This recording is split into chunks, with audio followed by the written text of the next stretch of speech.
But now to some more high-powered machinery. The annual Bay to Birdwood car run takes place this Sunday, with this year's event exclusively for vehicles made between 1956 and 1977. Among those hitting the road will be members of the South Australian Cadillac Club, who last weekend made a run of their own. Their destination was their promised land, a place where old and sometimes neglected cars are brought back to life. Paul Clarick and cameraman Dean Faulkner went along for the ride.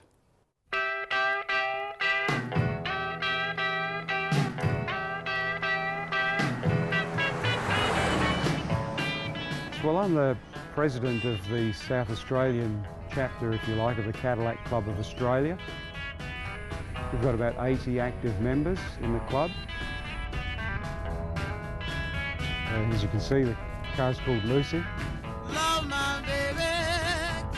1961 Cadillac Coupe. All aboard!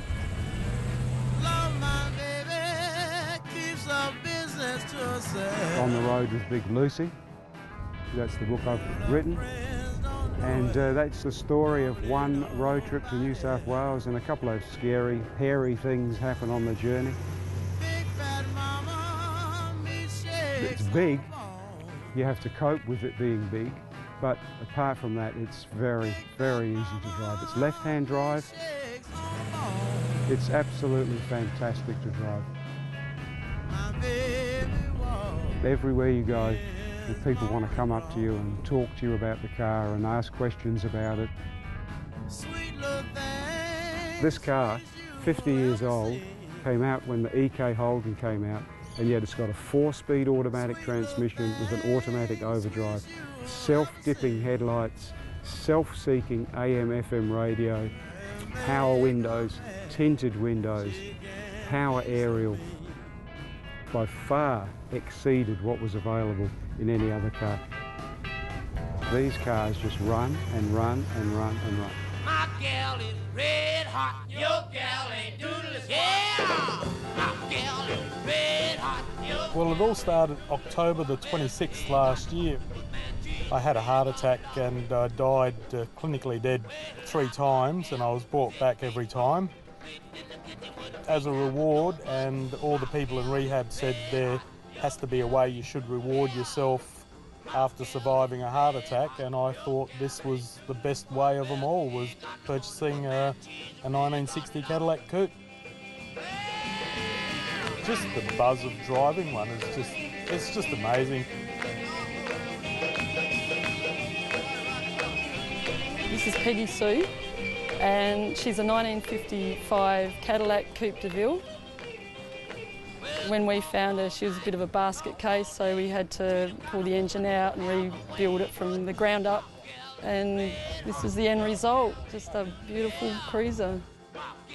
People enjoy seeing them, you know, and comment on them, and they'll take photos, you know. Yeah, everyone enjoys it, you know, in one way or another. They've all got names. This one's Bonnie or Clyde, and that's Jezebel. We're nuts. A lot of caddies have got names. Well, my baby drove up in a brand new Cadillac. Ooh, my baby drove up in a brand new Cadillac. Well, she looked at me, Daddy, I ain't never coming back. Cost me about $4,500 to drop it here, and it came from just north of Miami, and it's pretty fast.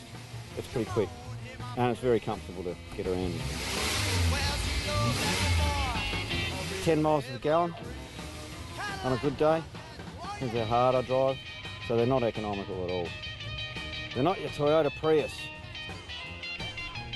They're just big, cumbersome, uneconomical. Julia Gillard does not like them.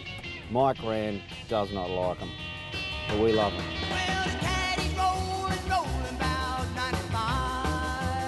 If you're worried about fuel economy, you shouldn't be driving a Cadillac. You know, they're big motors, they're big heavy. This thing weighs nearly 2 tonne.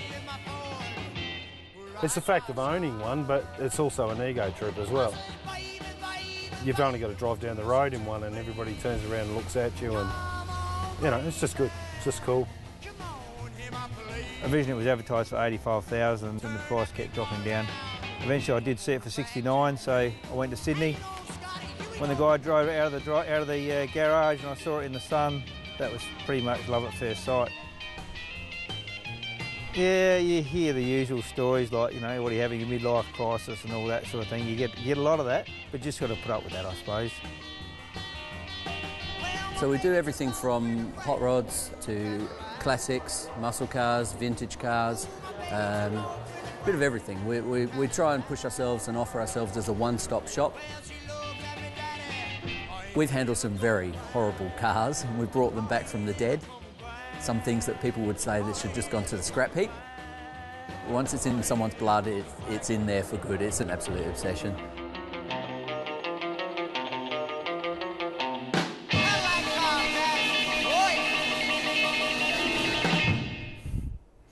And that story was lovingly assembled on the ABC production line by Simon Whitington.